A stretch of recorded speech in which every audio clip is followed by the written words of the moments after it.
welcome back to the last extension of Chapter 2. We're going to apply these exponent laws and also learn how to solve some exponential equations. Here are those laws again. Do you remember the rule for the product of powers? Hopefully you can remember. Yeah, we have to add the exponents together. So in our example over here, x cubed times x squared, you got it, x to the power of 5. With division, hopefully you also remember that, yes, we need to subtract the exponents. In our example answer here, x to the power of 5 divided by x squared, that's x to the power of 3. Then what happens when you have powers to a powers? Well, this is where you get what I call superpowers. You multiply the m and n together.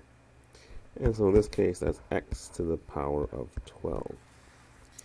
Now this one might be new, might not be, I'm not too sure, but there's something called the distributive product, where when I have two things multiplied together raised to the power n, yes, that's the same thing as distributing the exponent into each of the components.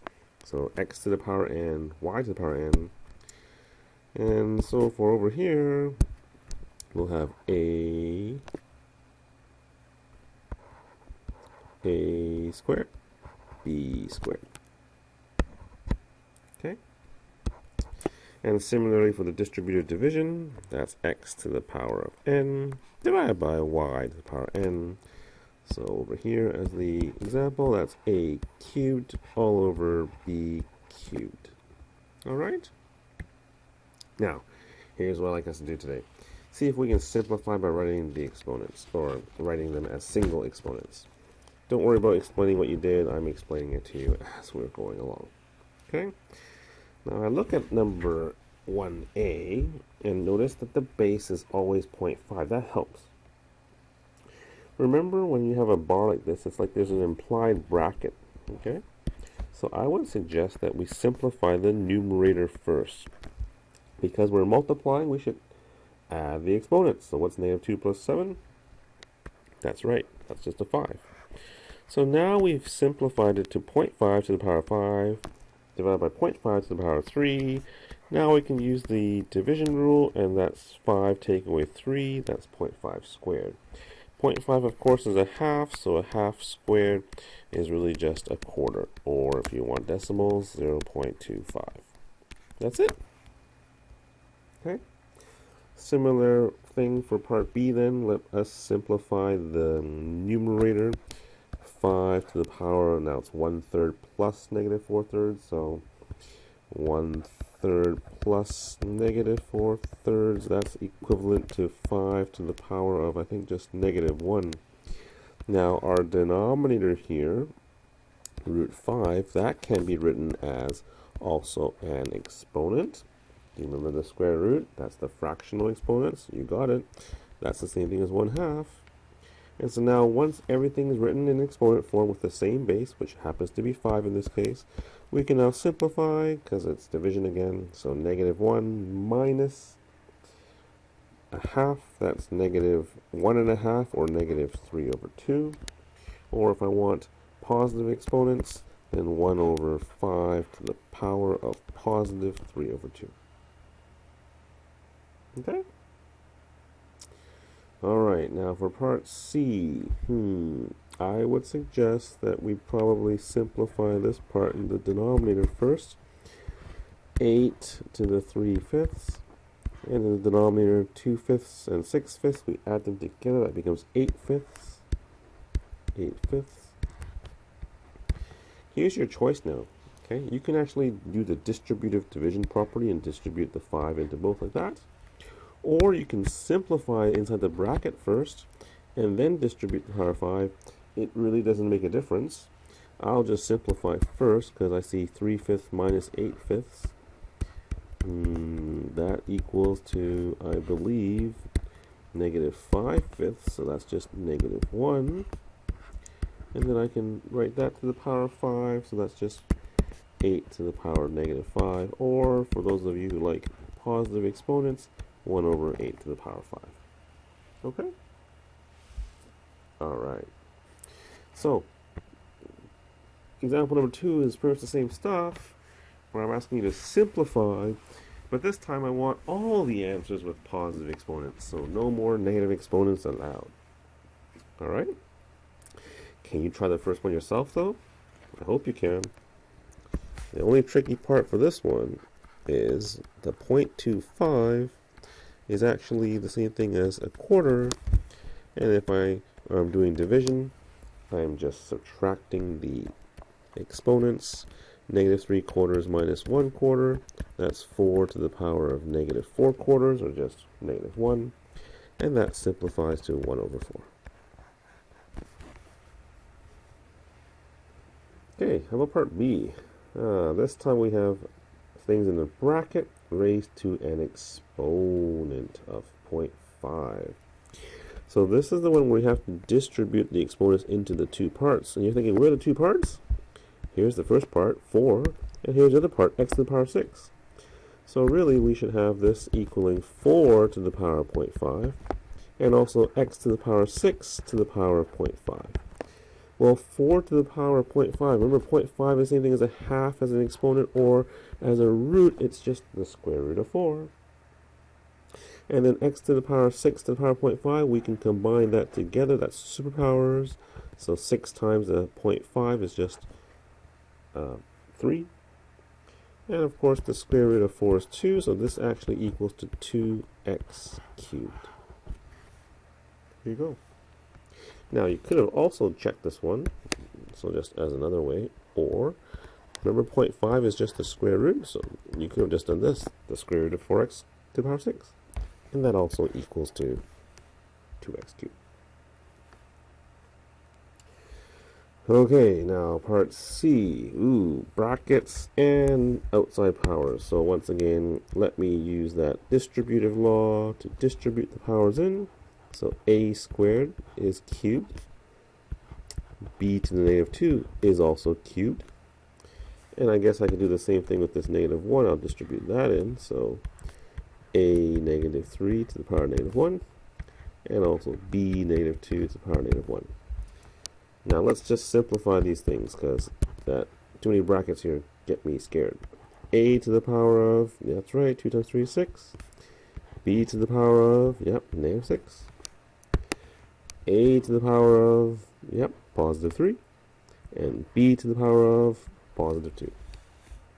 And now this is nice because I can start collecting all the like terms. A to the power of 6, A to the power of 3. This is all multiplication, remember? So when we multiply, we add the exponents. So that's a to the power 9.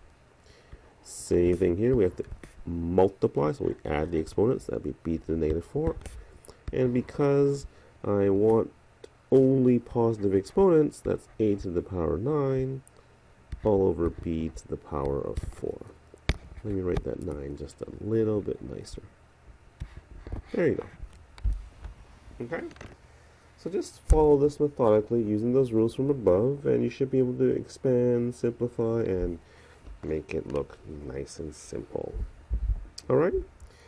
D is very similar to C, so I'm going to let you try that on your own, okay? I want you to press pause, you to try, and then you to come back and double check. Press pause.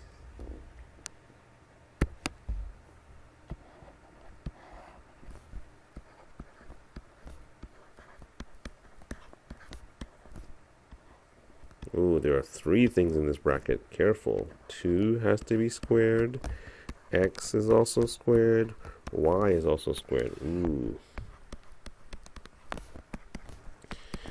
Okay, simplifying. X squared. Y to the negative 6. 2 squared is the number 4 with an x squared, y squared, all over x to the power of 4y. Keep simplifying. I'll put the 4 in front now. The x squared is x to the power of 4. And then y, I think, is to negative 4. That's interesting, because now the x to the power of 4 is divide out. And you're left with 4, y to the negative 5. And because we want positive exponents, 4 over y to the power of 5. Nice. All right. E. That doesn't look nice at all, but nonetheless, we still have to do it. Sometimes I don't like having these negative exponents, especially when I'm dealing with like numbers. So I'm going to rearrange and remove the negative exponent first by flipping it around. So 2b cubed over a to the negative 2. I'm flipping that, but I'm not flipping the actual power inside the bracket there. Okay, I'm just flipping the numerator and denominator, and then changing the exponent to positive. Similarly for the other one, I'm flipping the numerator and denominator, and then making the exponent positive. Now this helps because I can now distribute this and not worry about negative exponents. 2 to the power of 5, b cubed to the power of 5. Don't forget distribute to the bottom too. 8 to the negative 2 to the power of 5. And I'm multiplying this by just a to the negative 4 with 6b squared. I can continue to simplify. 2 to the power of 5 is 32. b to the power of 3 to the power of 5, that's b to the power of 15 with a to the negative 4. On the bottom I see a to the negative 10 with a 6 and also a b squared. And so now as I try to simplify, I think the 32 and 6, they're both even numbers, so we can divide it by 2. That becomes 16 over 3.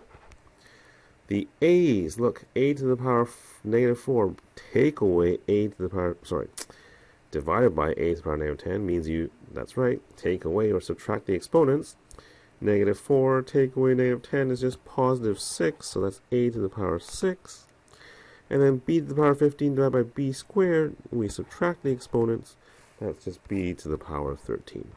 And there's our final answer.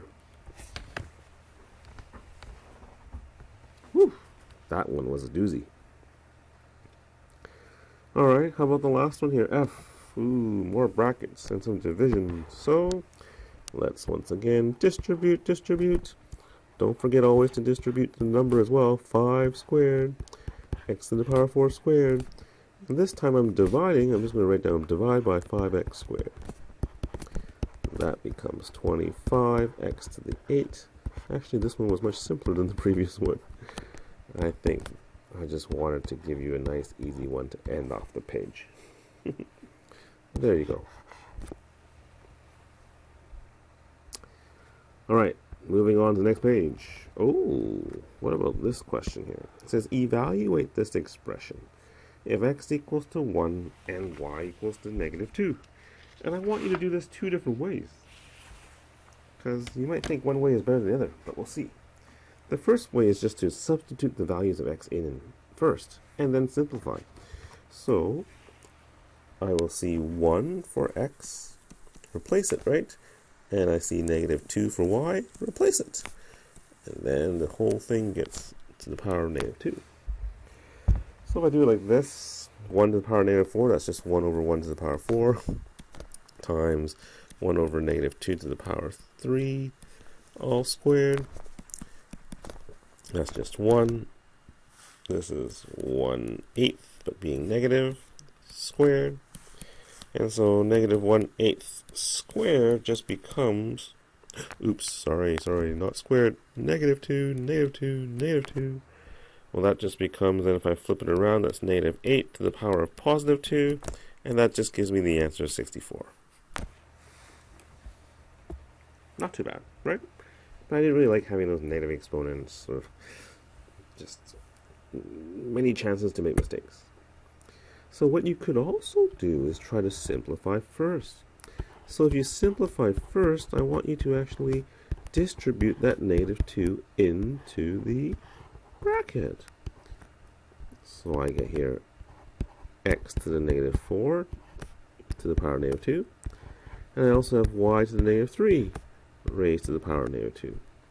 Now I've got superpower, so this becomes x to the power of positive 8 and y to the power of positive 6. Once you finish that, now go ahead and substitute.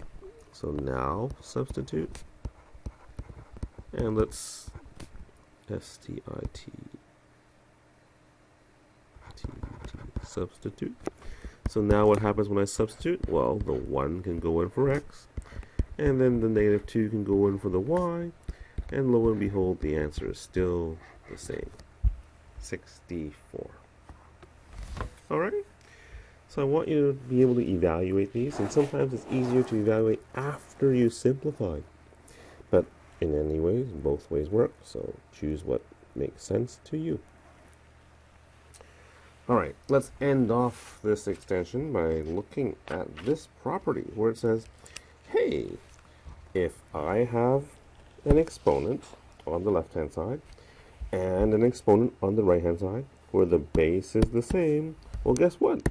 That means the exponent part must also be the same. That's what I'm saying. So the idea here is make sure that you can simplify, so both sides, so that there is only one base. Okay, we don't want 2 or 3 different bases. That's a problem. As long as the bases are the same, then the exponents must also be the same. Okay, and then of course we need to equate the exponents to solve. Remember, it's one exponent on the left, one exponent on the right. Okay? And once again, these will work only if the bases are the same. Otherwise, you're going to have to use something called logarithms to solve these questions. And you'll learn that in grade 12. Okay? Alright. Example number 1. Let's do this. 2 to the power 5 equals 2 to the power x. Well, guess what? Yeah, base is the same, so the exponents are the same. Done. But part B, the bases aren't the same. Oh no. So can you find a way to make them the same though? I hope this is where knowing your exponents are helpful, because 9 is the same thing as 3 squared. So what I'll do is I'll replace the 9 with 3 squared. So it's 3 squared squared. Well, on the right hand side, what's 3 squared squared simplify to? That's 3 to the power of 4. And on the left hand side, we still have 3 to the power 2n minus 1. Now, can you see? The base is the same. So therefore, the exponents are the same. So I'll just make 2n minus 1 equal to 4 and do some algebra and solve n equals to 5 over 2. Done. So the key once again is to make the bases the same. How about part C? Well, the 1 is nice because that's actually any particular base to the power of 0. So knowing that now, I can then say, oh, the bases are the same. Let's equate the exponents and make them the same. 2x plus 4 equals 0. 2x equals to negative 4. And x equals to negative 2. Yeah.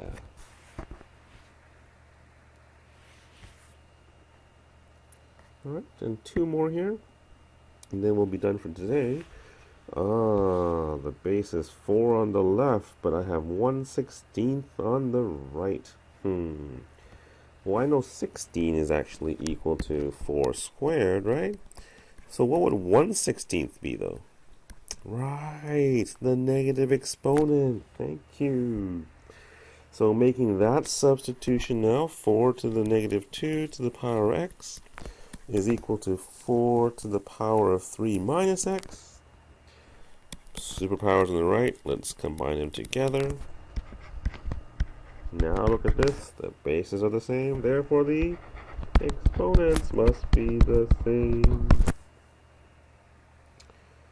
I guess I'll move the negative x to this side, so 3 equals to, I guess, negative x, so therefore x equals to negative 3. Nice. E is very similar to D, so I'm going to leave that one for you. Okay? Alright, try that, and then come back and check. And then once you're done, you should be ready to do the assignment. Alright, I have faith in you. You have faith in yourself as well. 9 and 27. Uh-oh.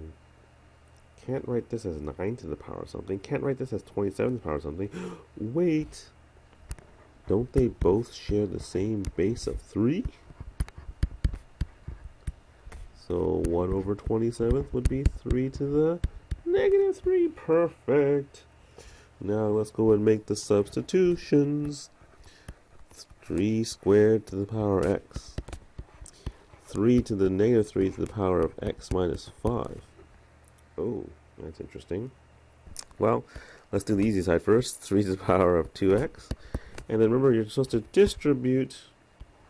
You remember doing distributing like this before? Distributing, this becomes 3 to the power of negative 3x plus 15. And so therefore, now the exponents, the bases are the same. Therefore, the exponents must be the same. 2x equals to negative 3x plus 15. We'll do some quick algebra by adding 3x to both sides. So then 5x is on the left, 15 is on the right.